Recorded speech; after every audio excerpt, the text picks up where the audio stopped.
The story begins in a deserted market where we see a family silently gathering necessities. They were so terrified that they couldn't even talk to each other, communicating only through gestures. Something was forcing them to remain absolutely silent. The leader of this family is Lee, and his wife is Evelyn. They have their elder daughter, Regan, who was deaf since childhood, and 2 sons, Marcus and Bo. Bo, being younger, couldn't understand much. He spots a toy rocket on a shelf. Just as he is about to pick it up, it slips from his hand and starts to fall. Everyone holds their breath, but at the last moment, Regan quickly catches the toy rocket, saving them all. Lee signals to everyone that it's getting dark and they must return home soon or they might be in danger. Just then, their 4-year-old son, Bo, brought the same toy rocket again. They were terrified because it was battery operated, and turning it on could create noise. Lee took the rocket from his son's hand, removed the batteries, and placed them on the table. After this, they started to leave for home, but Bo kept insisting on taking the rocket with him. So, Regan secretly gave him the rocket without batteries, and they stepped out of the store. However, the child also picked up the rocket's batteries. The 4 of them started walking towards home in a single file. We then see that this brightly lit city, once filled with the noise of cars and crowds of people, is now completely deserted and silent. Not even the sound of birds can be heard. A terrifying silence prevails everywhere. Only a few people are left alive in the world, including these 5. We see that they have spread sand along their path to their house and are walking on it barefoot so that even their footsteps make no sound. The innocent Bo was behind Regan. He was happy with the rocket. Suddenly, Bo put the batteries in the rocket and switched it on, causing it to play music. Regan couldn't hear, so she didn't notice the noise, but when Lee and Evelyn heard it, they were extremely frightened. Suddenly, a terrifying monster rushed out from the dense forest at lightning speed and moved towards Bo. Lee quickly ran towards Bo to turn off the toy, but it was too late. The monster carried Bo away with it. The scene shifts to 1 year later. Lee and his family had learned to live in these circumstances. Lee had set up a research room in his house where he had gathered all the information about the monster. We learn that this horrifying monster can detect even the faintest sound from several kilometers away. The good thing was that the monsters were completely blind, but their sense of hearing was so acute that they could feel the slightest vibration in the air and the faintest sound. If a person even breathed loudly, the monsters would sense it and rush towards them at lightning speed, finishing them off in a few seconds. Furthermore, the skin of these monsters was stronger than iron, protecting them from bullets and any weapon. It is revealed that these monsters arrived on Earth a year ago via a meteoroid from space. They were so fast that they spread across the entire planet in no time, wiping out almost all human life. The only way to survive these monsters was to remain absolutely quiet, a secret Lee and his family had discovered. They had ensured their complete safety. Lee had installed CCTV cameras around his house to be alerted to the monsters' arrival. He had also placed special markings on the stairs and walkways to prevent the creatures from hearing their footsteps. Lee had also built an underground bunker in his house where he conducted research on these monsters. He had discovered that there were a total of 3 monsters in the area. Lee was now trying to find out the monsters' weakness. Simultaneously, Lee was sending out a help signal across the world via radio, but so far, he hadn't made contact with anyone.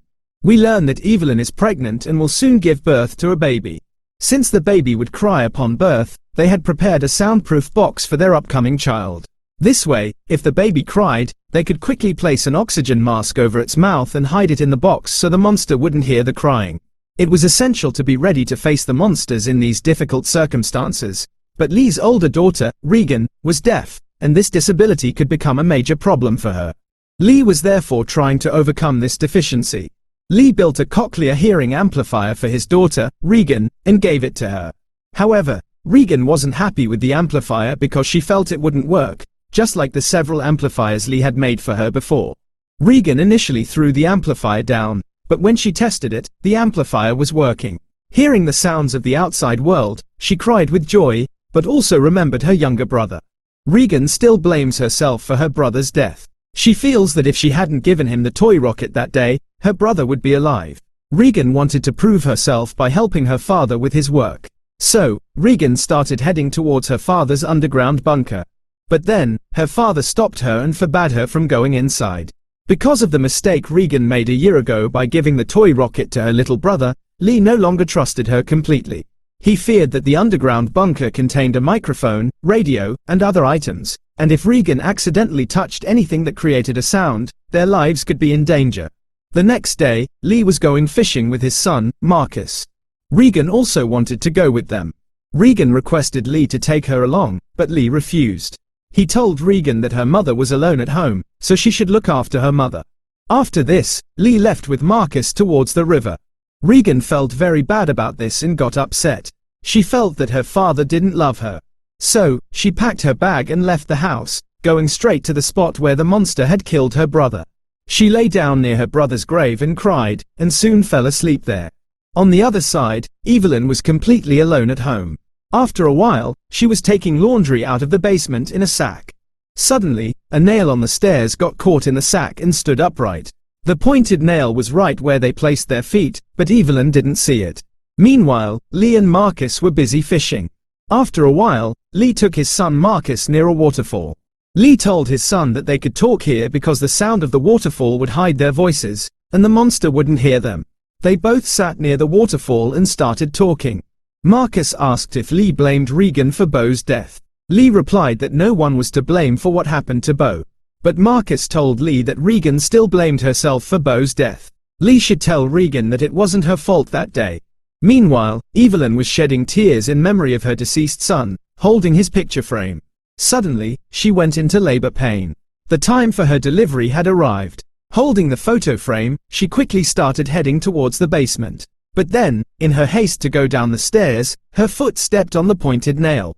Evelyn writhed in pain but did not make a sound from her mouth. However, the photo frame of her son slipped from her hand and fell down with a loud noise, breaking. Evelyn somehow managed to pull her foot off the nail.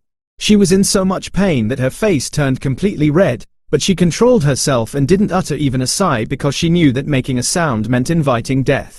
Limping, she went down and turned on the light switch, which activated the red light outside. She started going back up, but then she saw something that made her hold her breath. In fact, the monster had reached her house. The monster had heard the sound when the photo frame fell from Evelyn's hand. Trembling with fear, Evelyn hid behind a wall. On the other side, Lee and Marcus were returning home after fishing. Suddenly, they saw the red light glowing around the house from a distance. Lee realized that Evelyn was in danger and immediately ran towards the house. Hidden in the basement, Evelyn was trembling with fear, and the monster was searching for her in every corner of the house. Suddenly, Evelyn found a timer in the basement.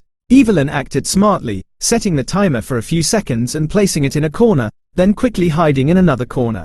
Just then, the monster felt a disturbance there and slowly started moving towards that area. It was very close to Evelyn. Evelyn was in labor pain and terrified of the monster. But Evelyn controlled herself completely and remained absolutely silent. Then, the timer alarm went off, and the monster quickly ran in that direction. Taking advantage of the opportunity, Evelyn quickly came out of the underground basement. But as she was about to exit through the main door, she saw that another monster was roaming outside the house. So, Evelyn hid there by the wall. Lee was watching all of this from a distance with Marcus. Lee realized that if he went home to save his wife, both their lives could be lost instead of saving his wife, as the monster's body was so tough that it was impossible to kill it with a gun. So, he started working on a plan he had prepared earlier. Lee quickly gave Marcus a torch and told him to launch the flare rockets they had set up in a place far from the house. After this, Marcus quickly ran towards the rockets. Meanwhile, Evelyn ran to the bathtub on the upper floor. She was in severe pain. She couldn't hold the baby any longer. She was just about to give birth when the monster, sensing her sobbing sounds, approached the bathroom.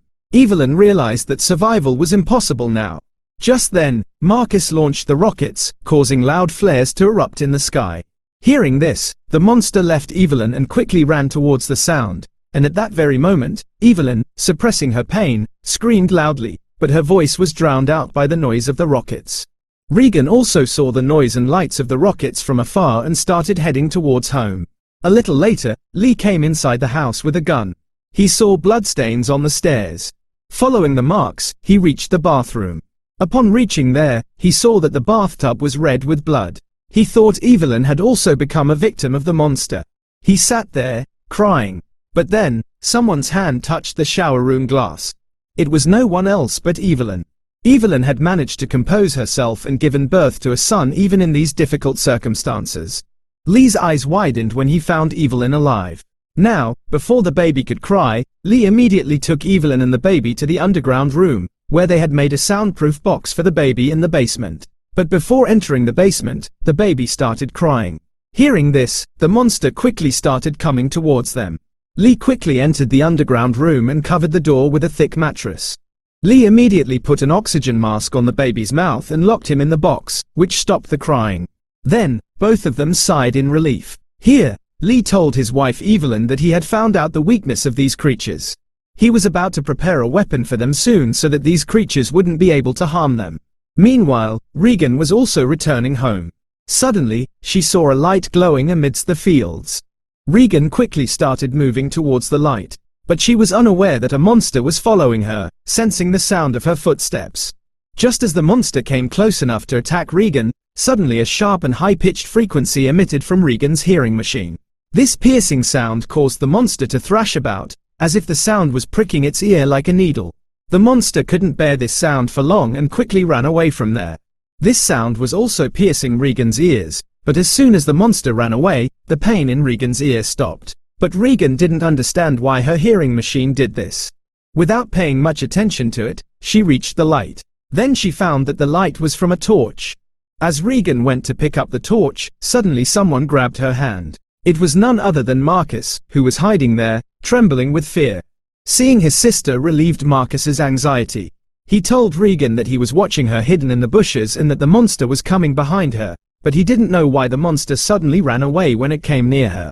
Hearing this, Regan became very scared because she wasn't even aware that the monster was behind her. On the other side, Evelyn was worried about her children. She told Lee, "I'm afraid the monster might have eaten my children. Go and find my children quickly." So, Lee put his wife and child to sleep in the underground room and went outside. First, he looked for danger around. However, the monster had also left, but it had wrecked the entire house. As a result, a water pipe there had broken, and water was flowing straight into the underground room below. But Lee didn't notice this and went out into the fields to look for the children. Meanwhile, Marcus and Regan were hiding on top of the grain silo and lit a fire so their father would see the smoke and come there. Lee also started looking for his children around. A little later, the sound of water woke Evelyn up. She saw that the entire basement was flooded with water, which was pouring down like a waterfall from above. Just then, Evelyn saw her baby's box. The box was open, but there was no sound from the baby.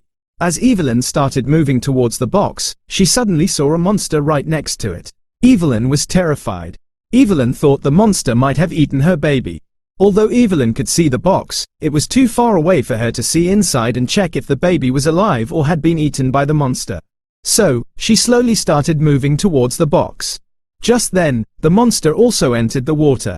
But when Evelyn reached the box, she saw that her baby was safe and sound. Luckily, the baby hadn't made a sound, which saved his life. She took her baby and stood quietly in a corner.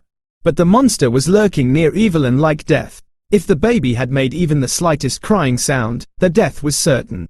On the other side, Regan and Marcus were tired of waiting for their father.